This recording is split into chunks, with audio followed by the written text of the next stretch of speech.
Ahora da paso a Carla Rivera, Bueno. que hablará del suyo. Aviso vamos a tener 5 minutos. Vale, perfecto. Bueno, yo también soy miembro del OACU, del Observatorio de Antropología y Conflicto Urbano, y un poco siguiendo lo que introduce Horacio, pues quería iniciar un poco una polémica, porque lo que hace Horacio es revalorizar la antropología, ¿no?, como una disciplina regia para acceder a la vida cotidiana, pero yo lo que quería proponer, de que también podemos debatir al final, es alertar del giro postmoderno que se puede enmarcar en posiciones como la suya. Pues comparto la visión de algunas voces críticas con el riesgo de este giro cotidiano que es el que consiste en el interés de aterrizar el estudio de la cultura en fenómenos concretos. Lo que algunos critican y lo que yo en cierta medida también cuestiono es si este retorno a lo real, es decir, este aterrizaje, ¿no?, en el estudio de la vida cotidiana en fenómenos concretos, ha conllevado alguna diferencia sustancial o si por el contrario ha supuesto una nueva condición mercantil de producción académica. Considero que en el centro de esta controversia acerca de la potencia y de la trampa de atender a la vida cotidiana subyace el debate entre dos tipos de aproximaciones, una que es más de tipo microfenomenológico y otra que es macroestructuralista. Y esto tiene precisamente que ver con la disputa que Horacio señalaba antes entre Castells y Lefebvre, aunque yo lo que considero en realidad es que el polo opuesto al sociólogo español Castells no es en realidad Lefebvre, sino que es Dessertó. Horacio antes ha introducido un poco, ¿no?, la diferencia entre sus dos aproximaciones, y lo que yo quiero hacer es comparar el concepto de vida cotidiana en Lefebvre y Dessertó para ver qué implicaciones tiene esto para la antropología urbana. Desde el 90, considerando la creciente producción académica de artículos y monografías sobre el tema de la vida cotidiana, se puede apreciar la producción de lo que el pensador Ben Haymor ha considerado el giro cotidiano. Y esto no es para simplificar los complejos y muy distintos enfoques de muchos estudios diferentes, como han podido llamarse el giro espacial, el giro lingüístico, etcétera, sino llamar la atención sobre lo que puede considerarse una tendencia académica relativamente reciente que consiste en aterrizar pues, los trabajos, por ejemplo, en el cuerpo, ¿no?, para fundamentar el estudio de la cultura en fenómenos concretos. Y esto ha permitido escapar a un sociologismo funcionalista que no atendía a la investigación antropológica y a la experiencia fenomenológica, que es precisamente lo que quiso señalar Dessertó. Pero lo que Haymor sugiere es que este retorno a lo real en realidad está relacionado con el rechazo del enfoque en la representación. Hay una socióloga llamada Mackenzie Ward que lo que dice es que esta oposición comenzó con el cuestionamiento de la idea del capital como algo que tiene una esencia y una apariencia. Y un poco lo que han hecho estos enfoques que invitan a aterrizar el estudio de la cultura en fenómenos concretos es rechazar que existe un algo real que puede ser representado, para fijarse solo en lo que son las representaciones, como si tuvieran en sí misma la realidad que tiene que ser representada. El significado de lo cotidiano sufrió, por lo tanto, una transformación radical, ¿no?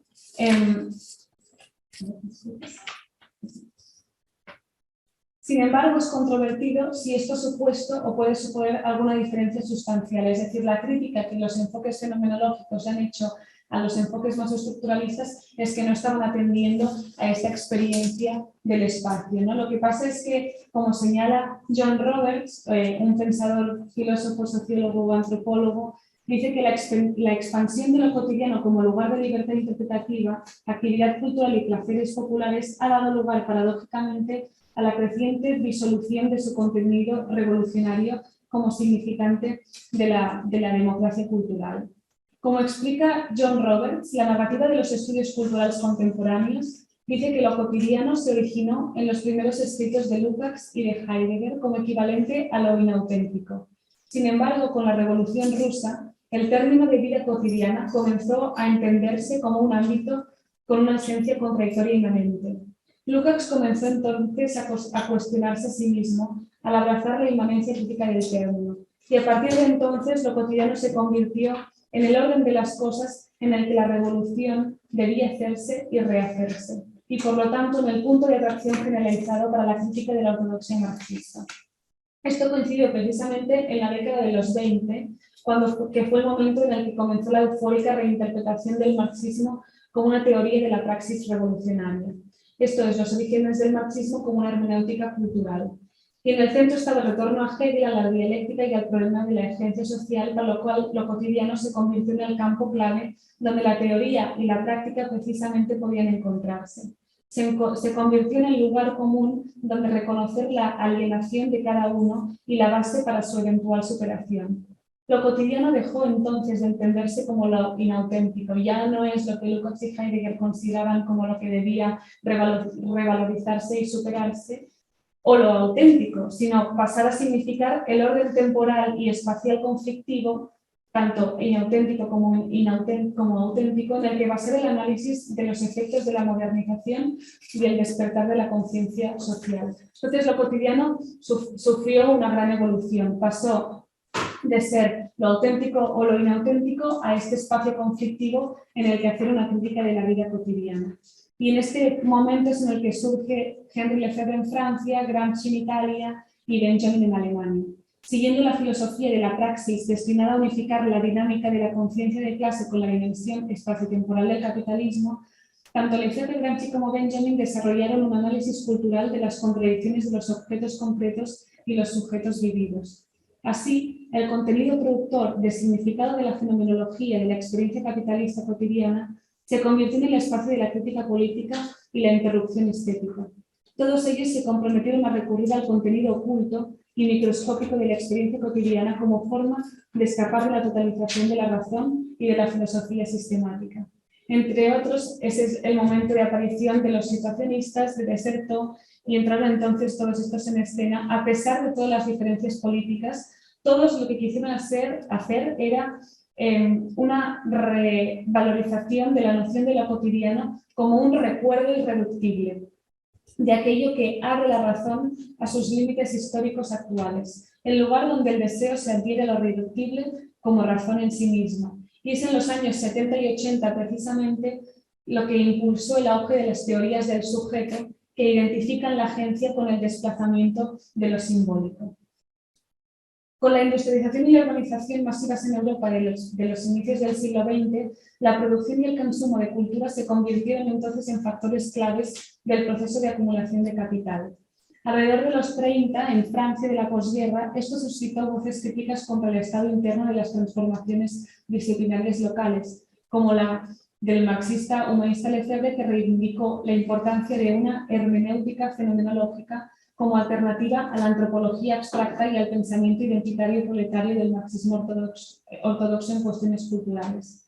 Según Lefebvre, conocida figura de la oposición interna precisamente a la jerarquía del Partido Comunista Francés del que fue expulsado en el 58, la experiencia solo podía ser captada a condición de plantear la unidad fundamental de la realidad y de la conciencia, de lo individual y de lo social.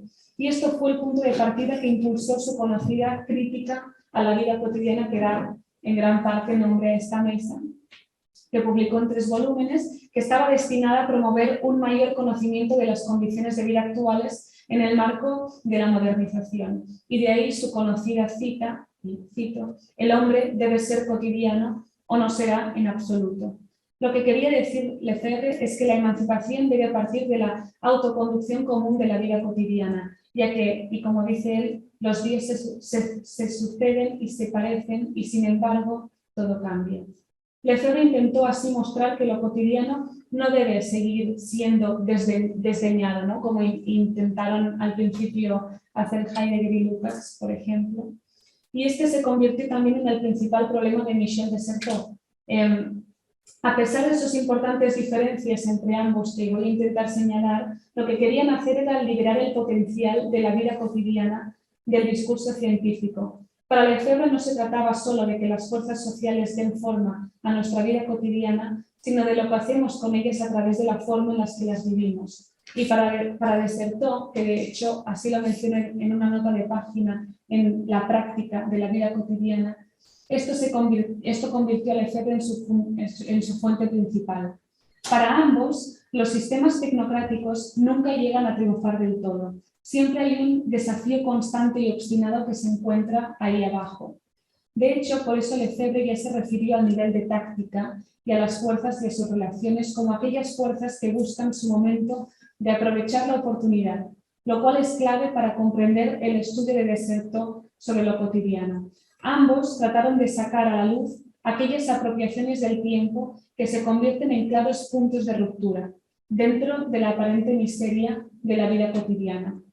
Dejando a un lado la cuestión de la escala sobre si un análisis de lo cotidiano puede acercar a una transformación social o a un planteamiento más revolucionario, el objetivo tanto de Lefebvre como de Dessertaux era el mismo: liberar al hombre corriente de una vida cotidiana cada vez más dominada para la subordinación del poder que se expandía bajo la modernización.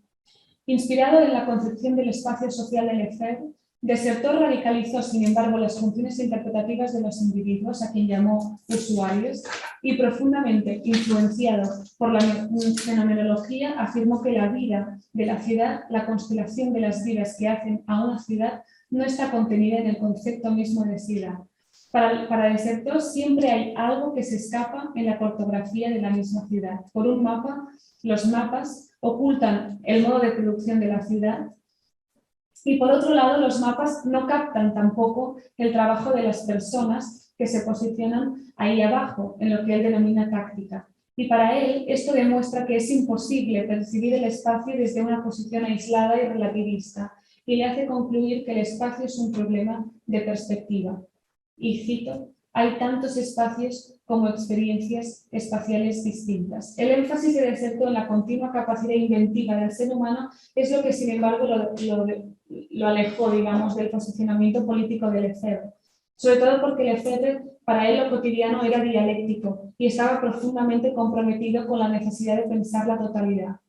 Lo que voy a resumir un montón porque me quedan 2 minutos, pero básicamente lo que quería hacer Lefebvre era partir de lo cotidiano para llegar a la transformación social de una estructura, ¿no? De un planteamiento mucho más estructuralista.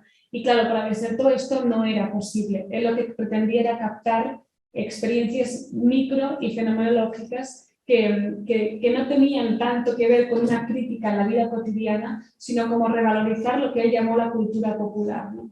Y un poco lo que yo, ya da igual, dejo esto, pero un poco lo que yo quiero plantear es que lo que me parece es que la evolución de la antropología o posicionamientos como el de Horacio, ¿no? que hacen énfasis en este giro cotidiano o en este giro espacial, es que este enfocamiento en la observación microfenomenológica de la vida cotidiana, para mí peca muchas veces de un intento de hacer de esta observación un análisis mucho más estructural, que es precisamente el punto de partida que Lefebvre quería poner de relevancia, ¿no?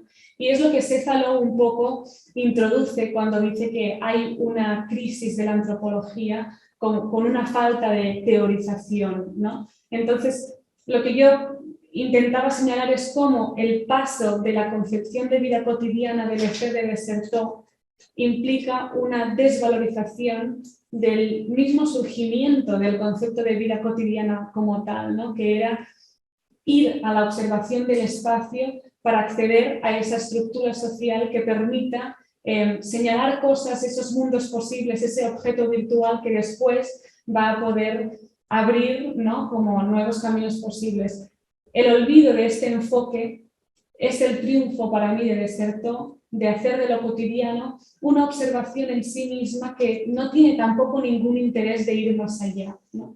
Y este es el enfoque que para mí tiene, ¿no? un riesgo posmoderno de simplemente quedarse en una observación de las materializaciones culturales y de los análisis del cuerpo que ya no pretenden ir más allá. Y lo que creo es que en la etnografía urbana, precisamente lo que está en juego y lo que tenemos que cuestionar es si hay realmente un intento de un enfoque dialéctico que ponga en diálogo, ¿no?